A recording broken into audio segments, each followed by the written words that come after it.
ગુજરાતમાં ચાંદીપુરા વાયરસથી હાહાકાર મચી ગયો છે। વાયુ વેગે બાળકોને ભરખી રહ્યો છે આ મોતનો વાયરસ। જી હા, ગુજરાતમાં ચાંદીપુરા વાયરસના કુલ 27 શંકાસ્પદ કેસ સામે આવી ચૂક્યા છે।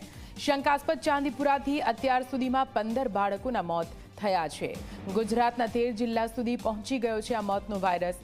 ઉત્તર ગુજરાતમાં સૌથી વધારે 7 બાળકોના મોત નિપજ્યા। સૌરાષ્ટ્રમાં 5 બાળકો મોતના વાયરસનો ભોગ બન્યા છે। મધ્ય ગુજરાતમાં પણ ચાંદીપુરા વાયરસથી 3 બાળકના મોત થયા છે। આખા દેશની વાત કરવામાં આવે તો દેશમાં શંકાસ્પદ ચાંદીપુરા વાયરસના 29 કેસ નોંધાયા છે, જેમાં રાજસ્થાનમાં પણ 1 બાળકનું મોત થઈ ચૂક્યું છે। તો આપને જણાવી દઈએ, દેશમાં ચાંદીપુરા વાયરસથી હાહાકાર મચી ગયો છે। અનેક રાજ્યોમાં ચાંદીપુરા વાયરસનો કહેર જોવા મળી રહ્યો છે, પણ ગુજરાતમાં સૌથી વધારે કેસીસ સામે આવી રહ્યા છે અને મૃત્યુઆંક પણ 15 સુધી પહોંચી ગયો છે।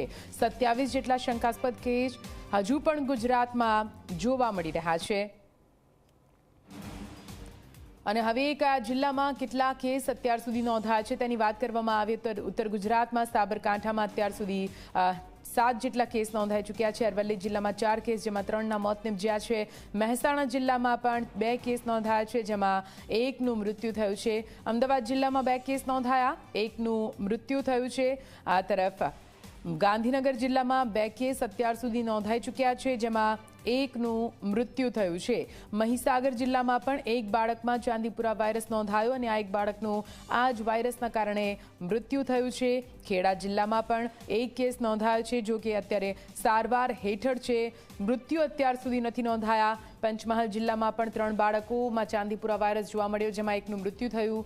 રાજકોટ જિલ્લામાં પણ ચાંદીપુરા વાયરસના 2 કેસ અને 2ના મૃત્યુ થયા છે।